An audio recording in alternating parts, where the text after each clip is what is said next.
Hello. Hi. Today we're reviewing a cult classic comedy film featuring one of the best comedy double acts of the 70s and 80s, which is... See no evil, hear no evil. You're really blind? Yes. What are you, deaf? Yes, I'm deaf. Wally, there's a gun here. Don't touch it. I think we should kill them. Don't guide me. They're looking for a blind guy and a deaf guy. Was there or wasn't there a woman? Are you serious? As blind as a bat. Oh, watch your step. What's it? Fuzzy Wuzzy was a woman? We're not up high, are we? No, we're just a few feet off the ground. Right, the way we do this is, at the start, we always say 1, 2, 3 and give the rating we would each give to this film. And we don't know what the other one's going to say. Yeah. So should we do that? Yeah. 1, 2, 3, 6. Oh, I nearly said 7. I nearly said it, but... Well, here's the weird thing about it is that I watched this film recently. I only watched it a couple of weeks ago. And I'd say before that, I rated it a 6. But it's gone up to 7 because I did notice when I was watching it, I did laugh at like a lot of parts. It's got a lot of bad parts as well, but it's got a lot of good parts. But the quick synopsis of it is pretty simple. This one, it's a blind man and a deaf man, and they meet, and they basically get framed for murder. And the whole film's about them trying to get out of being framed for murder and find the real culprit. When do you reckon we saw this? Like, well, that's the thing. I think we would have seen it when we were like 8 to 10 years old or something, and we would have loved the slapstick in it. Well, I think that goes in a way towards like what we're thinking about the kind of ratings, and we might have rated it different when we were younger kids or whatever. So here's the thing: what do you reckon it got on IMDb? What score? I think for a few reasons. I think because now it's almost distasteful for its depiction of disability. Yeah. So I think 5.9. 6.8.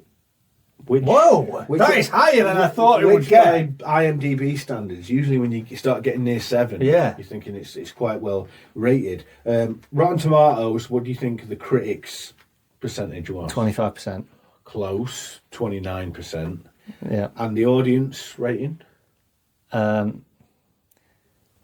72%. Oh, pretty close. So again, it's one of them ones where one of the things polarizing. I found before it, actually with the film itself, Gene Wilder, the film was like, it was originally written just for him, right? He turned down the script twice. He said, I'm not doing it because it makes fun of people with disabilities. And they came back to him a third time and they said, what about if you help with how the script is or whatever, or, you know, the story and stuff? And he said, I'll do it if Richard Pryor can do it with me. So they both did it. And he said one of the reasons he ended up doing it was that he spoke to some people with disabilities, because he went to like a place with people who didn't have good hearing. And they said, yeah, you know, we're deaf. We still got a sense of humour. So he was like, that's what made him think, well, I can do it and I can bring light to it. Yeah, if you watch it now, it is a bit ham-handed, if that's a word or whatever. Ham-handed with how it goes about disability, yeah. And it does use things for laughs. But it was never meant to be in a bad way. And what they did, a lot of disabled people said was, we like it because you two are the heroes in it. And we're not just it's not the disabled people just background characters for once. You know, they're the main focus of the film. They are the main focus, but they are the joke. They are the joke, yeah. But I mean, it's the Braille Society. They did like backing for the film, but then after the film came out, they disowned it. Not because of how they were doing it with because they're disabled, the bad language, because there's a lot of bad language. Oh, right, okay. It's one of those 80s films which you don't really get anymore, you know. It's just casual swearing all the way through. Like Richard Pryor, of course, you know, he used to swear all the time, but he's just constantly saying the F word all the time. Oh God, yeah, we watched it. We watched a lot of films. Probably that's how irresponsible our parents were before our time.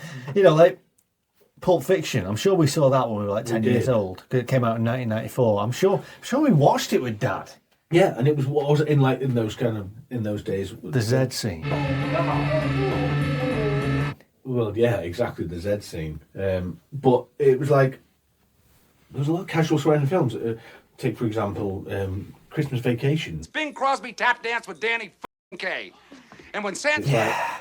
They just get away with just swearing, but like, nowadays you just never get it, because they changed it, didn't they? Where you could use one swear word or something. Yeah, like and that. it's really signposted when it comes along in a film. But this film's peppered with swear words. I bet they just couldn't get Richard Pryor under control, so they're like, we have to just go with it. He's going to keep.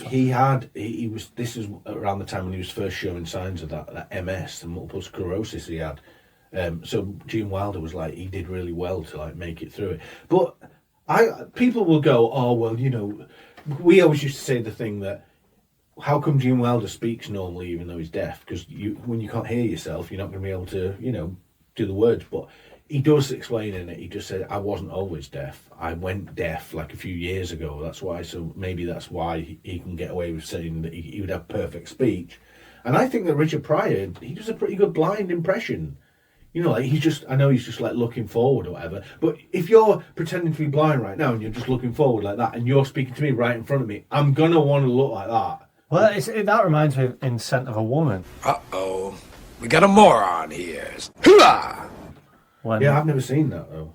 Worth watching. I was actually, I was not looking forward to watching it, but then I actually enjoyed it. But then Al Pacino says he had sight issues for months after it because he'd spent so long not looking at people that he couldn't focus on things. And it is just, but yeah, it is definitely problematic the way it approaches things, you know. But I know what you mean. It was done with good intentions. Yeah, and the film itself, what do you reckon the box office was for it? It's not adjusted for inflation, I'm assuming, is it? So I'm going to say 80 million. It made, this was in the US alone, it made over 46 million. It topped the box office and stayed at number 1 for 2 weeks. All that worldwide. I didn't do your research. I didn't do your research. And it was like, the thing. One of the reasons we wanted to do it was as we were growing up, Wilder and Pryor together were a magic combination, and they did.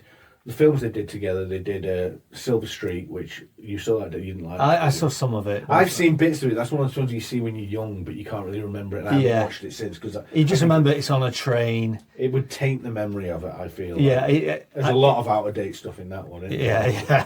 Like it has blackface and things like that in it that wouldn't be allowed today, but. Did Silver Streak? They did Stir Crazy, which we always go on about. We love Stir Crazy. Well, no, we love bits of stuff. yeah. We love probably 3 scenes. We love the parts where in jail. Oh, carry me back to old Virginia. Amazing. Excuse me. Don't take it. Don't take it. Sorry. Don't take it.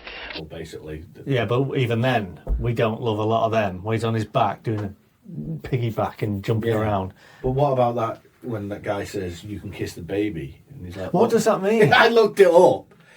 But I looked it up, I've forgotten what it said. But I did look it up. The guy's like, short ass son of a bitch, ain't you? And Richard Pryor's like, I'm a short son of a bitch. My father was a short son of a bitch too. We still cry. Yeah, that's right. That's right. We bad. That's right, we bad. We don't take no shit. Darn right. That's right. You don't want no shit either. That's right. Darn right. Well, yeah. Don't say no shit. That's right, say no shit. No shit. How did he keep a straight face? I don't know how he did. It's one of the finest comedy scenes of all time. We could almost play 20 seconds of it just because it's that good. It was that classic. And then they did See No Evil, Hear No Evil, which we're talking about today. And after that, they did another film called Another You. And when we were kids, we had, we had one of them VHS like box set things where it had like 2 films. I think it was only 2 films on one. It was 3. Was it 3? Was it like 3 all in there? Yeah. And then like a 3. And then it was like Stir Crazy, See No Evil, Hear No Evil. Another You, which was It was a very bad film. Really. Like, we were excited to see it, weren't we? Yeah. Thinking it was going to be... And again, I was about to say another classic. I mean, the films aren't classics. They've got good parts. Yeah, but yeah. they've got very bad parts. They're classic to us. Yeah. Because of what they meant to us growing up. And we like the slapstick, and we probably laughed at them when he did a piggyback in Stir Crazy when we were 8 years old. But when you actually see it and you watch them again, They had the good a lot thing, rides on their performance. Put it that way. a little bit like this film, same within Stir Crazy and thing. The thing you always love is because how good they were together and their like relationship in the films, and because they were so different in real life, weren't they? They were like opposite end. They weren't even friends, were they? Really? I know that's. They never hung around together. Never did anything like that. Lived totally separate lives, and but when they were together in a film, it's just magic. And I felt that in See No Evil, Hear No Evil. I just like the way that even when they first meet in it, we always go on about the scene at the start where they first meet, and it's like a misunderstanding because he knocks a load of things off, and he's like asking how much he's going to get paid or whatever. And he's like, "What are you talking about?"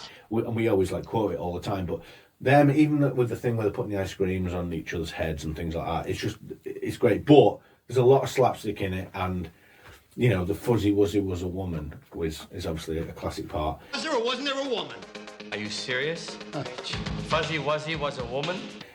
One of Kevin Spacey's first films, and what I found out was that the woman who's in it, the one where he holds her up with an erection or whatever, which Crass. Not tasteful. Yeah, it just wouldn't happen. Yeah, it definitely wouldn't happen now because he goes up to her and he's like kisses her or whatever when she's standing there. What a weird. Yeah, I was watching that scene and I was like, I'm uncomfortable watching it. And if it makes you uncomfortable, yeah, I mean, it takes a lot to make because he literally walks up to her with his hand in his pocket, pretending it's a gun or whatever, and sexually assault. Yeah, and she's just like that, and he's like, "You did well, but not well enough."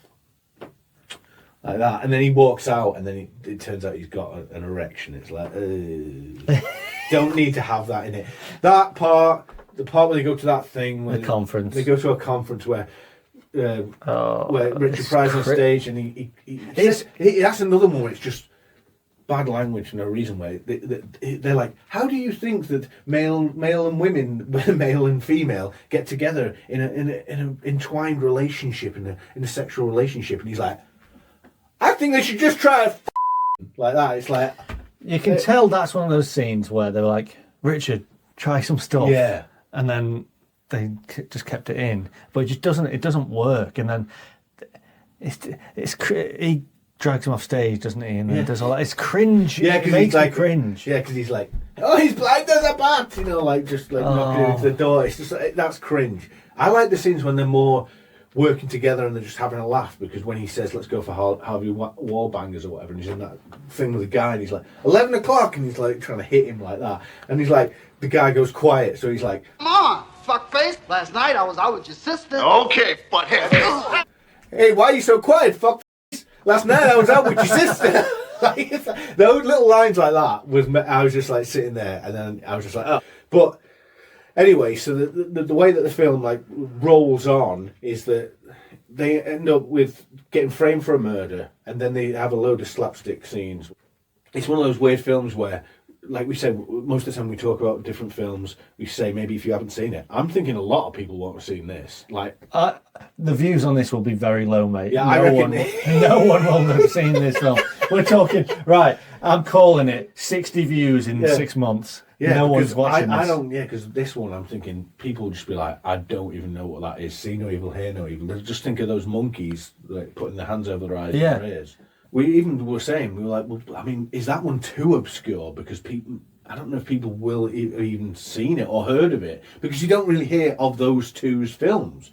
It's not like Stir Crazy, you don't even really hear about. I guess, yeah, because like we've said before, to this generation, that's like us saying to our dad, "Oh, remember," and he's like, "Oh, do you not remember Something this?" Like It Hot or something. Yeah, some 50s film. And it's like, no, why would I watch that?